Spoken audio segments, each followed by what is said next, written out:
En esta sesión analizaremos cómo realizar el análisis de sensibilidad desde el punto de vista probabilístico, teniendo en cuenta la guía que se les ha enviado para tal fin.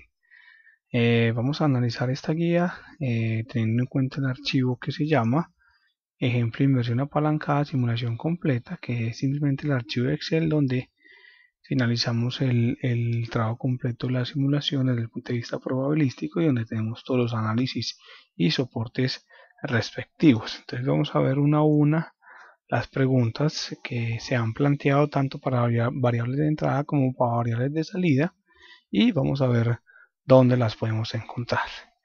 Entonces tenemos que la primera pregunta dice cuál es la media representativa de los datos históricos de cada variable de entrada.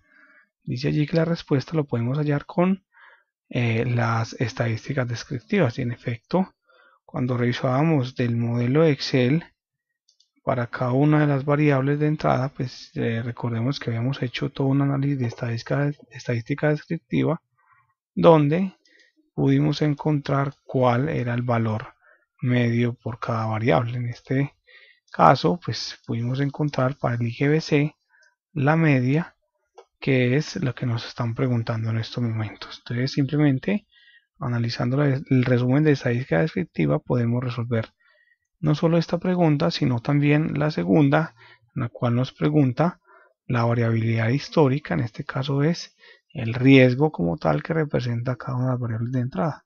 Como hemos dicho, esto lo podemos encontrar en el resumen de estadística descriptiva, en este caso será con la desviación estándar, la cual le hemos dicho es una medida de riesgo.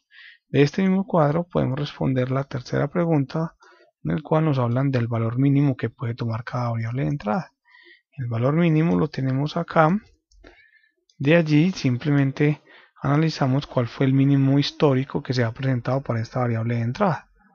El máximo también será una pregunta obligada para efectos de análisis de sensibilidad y también lo tenemos aquí plenamente identificado. Entonces, como podemos ver de este resumen de estadísticas descriptivas para la variable IGBC, pues encontramos lo que nos están preguntando. De igual manera, podríamos revisar el análisis de estadística descriptiva que realizamos para el caso de la ETF. Allí también tenemos unos valores como son la media, la desviación estándar y tanto el máximo como el mínimo que nos van a ayudar a responder las cuatro primeras preguntas. La quinta pregunta, la cual hace referencia a partir del gráfico de dispersión de cada variable de entrada, se puede concluir que el comportamiento de dicha variable lineal, pues simplemente aquí nos dicen que analicemos el gráfico de dispersión y encontraremos que para efectos de analizar esta variable, pues simplemente tendríamos que irnos a cada gráfico, vamos a mirar el dispersión, por ejemplo el IGBC, y así visualmente pues vemos que no hay un comportamiento lineal en esta variable y adicional el cálculo de la media pues hace más evidente lo mismo. Entonces aquí podríamos concluir tranquilamente que por lo menos para el IGBC no hay un comportamiento lineal. Vamos a ver qué pasó, cuál fue el comportamiento para la ETF y tampoco vemos que haya sido un comportamiento estrictamente lineal. Si vamos a analizar cuál sería un comportamiento lineal, pues busquemos acá en internet como cuál sería la representación de la linealidad de unos datos. Aquí podremos encontrar en Wikipedia que de pronto analizando un gráfico de estos, pues un gráfico de estos le daría una idea de un comportamiento lineal. ¿Sí? En principio, pues se podría uno analizar que es un comportamiento como tal lineal. No siempre todos los gráficos de linealidad, perdón, todos los gráficos de dispersión pudieran representar una linealidad. Aquí vemos en pantalla como hay unos gráficos que sí pueden tener un análisis más o menos o un comportamiento más o menos lineal. Sin embargo, no es el caso de los que estamos encontrando. Si por ejemplo analizamos estos gráficos, aquí podríamos decir que hay una linealidad en este tipo de gráficos, en este no tanto, y este sí que menos habrá una linealidad. Volviendo a nuestro ejercicio, entonces ninguno de los dos gráficos representa una linealidad.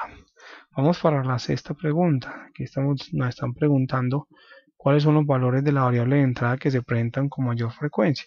Entonces nos dicen que a partir de la distribución empírica de probabilidad y el histograma de frecuencias podríamos responder estas preguntas. Entonces simplemente vamos a donde analizamos cada variable y vemos que, por ejemplo, para la DTF se hizo un respectivo análisis de distribución de probabilidad.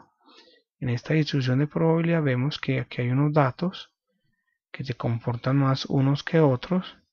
Aquí tenemos un dato máximo, por ejemplo, de 23. Inmediatamente lo ubicamos y fue el dato del 3.4%. Simplemente, pues con analizar la probabilidad mayor, podríamos decir que el dato que mayor representó para la ETF fue el 3.4%. Si hacemos lo mismo para el IGBC, vemos que el IGBC también deberá tener un dato cuyo mayor comportamiento se destaque. En este caso tenemos un máximo de 60. Ese máximo será por obvias razones la probabilidad que tenga mayor ocurrencia. Aquí visualmente encontramos que fue el de 10.700, el dato que más se presentó en lo que hemos analizado. Adicionalmente nos dicen que con el histograma de frecuencias también podríamos identificar pues cuáles son los datos que más se ha presentado. Pues aquí vemos más fácil que se ha presentado más cantidad de veces en el rango entre 10.240 y 10.913 para lo que es el IGBC, y para lo que es la DTF pues encontramos que se han presentado mayor datos entre el primer intervalo, que es entre 330 y 375.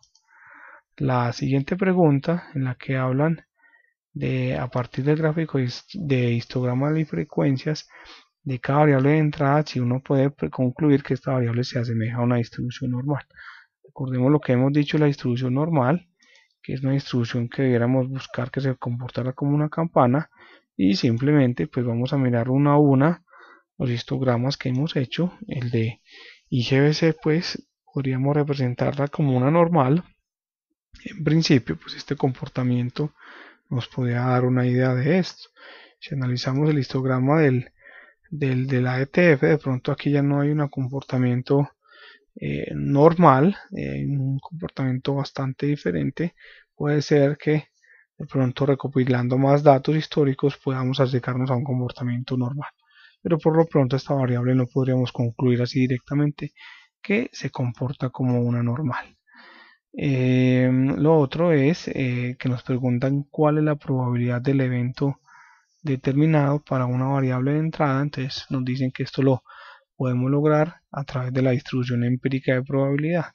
Esta fue la que calculamos a partir de el cálculo de la tabla dinámica. Simplemente es tomar cualquiera de los eventos y analizar la respectiva probabilidad, como lo vimos en clase, donde decíamos que la probabilidad de este evento era 1,59%, la probabilidad de que este evento sea menor o igual a 4.1 es del 25.80%, y la probabilidad de que la ETF sea mayor que 4.1 será 74/20.